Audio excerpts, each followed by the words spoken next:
Dans cette vidéo, je vais te montrer comment on résout graphiquement des équations quand on nous donne la courbe d'une fonction. Donc voilà la courbe qu'on nous donne. Et la question est résoudre graphiquement f de x égale 4. Donc graphiquement, c'est en se servant de la courbe. f de x égale 4. Bon, si tu as compris ce que c'est que les x et les f de x, a priori, cette équation, elle est pas si compliquée que ça. Les x, ce sont les abscisses, c'est ça qu'on va chercher à la fin, hein. Donc ça, la solution va se lire sur l'axe des abscisses. Et f de x, ce sont des ordonnées, ce sont des images, donc elles, on va les lire sur l'axe des ordonnées. Autrement dit, cette question autrement posée, ce serait, pour quelles abscisses est-ce que les ordonnées sont à 4? Bon, les ordonnées à 4. 4 en ordonnée, c'est là.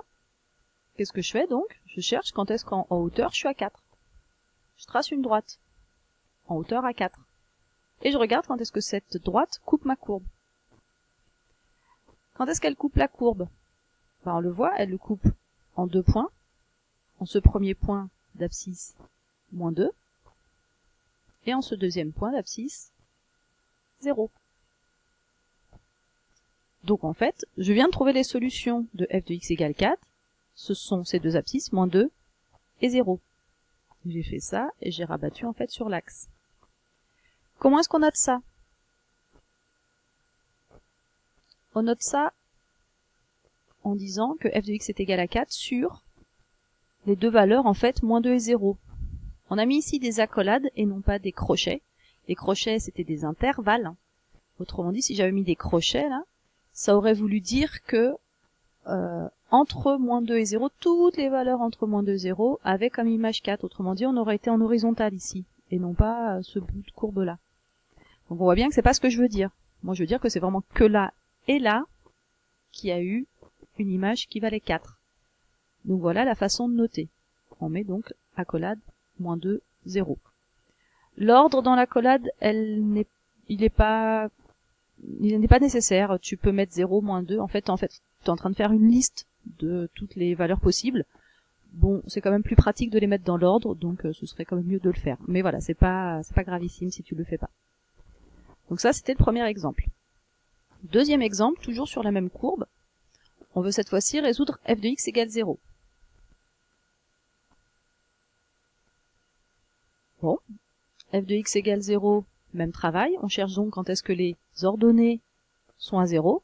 Toujours mes ordonnées sont là, hein, à 0, c'est-à-dire qu'on est en train de chercher quand est-ce qu'en hauteur je suis là. Donc je trace cette droite-là. C'est l'axe des abscisses, il est déjà tracé en fait. Qu'est-ce qu'on observe? Quand est-ce que ma courbe coupe cette droite orange? Comme tout à l'heure, elle le coupe 2 fois. Elle le coupe en 2 et en 6. Bon, ça y est, j'ai fini. Conclusion, ma solution c'est f de x égale 0 sur 2 et 6, entre accolades toujours. Troisième exemple, toujours avec la même courbe. Cette fois-ci, on cherche à résoudre graphiquement f de x égale moins 2. Toujours le même travail, moins 2 c'est en ordonnée, on le cherche ici. Donc on va tracer cette droite-là. Et quand on trace cette droite-là, on observe qu'en fait ça coupe qu'en un seul point, ici, dont l'abscisse est 4. Donc, je n'ai qu'une seule solution, que je vais noter entre accolades, en disant f de x égale moins 2 sur 4, que je mets entre accolades et c'est fini. Un dernier exemple pour finir. On veut résoudre graphiquement f de x égale 6.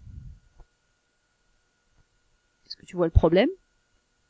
Ah oui, 6, on doit le chercher là-dessus, donc moi c'est comme si je mettais une droite ici, là, à 6. Et le problème c'est quoi? C'est qu'elle coupe pas ma courbe. Donc, il n'y a pas de solution. Comment est-ce qu'on note ça?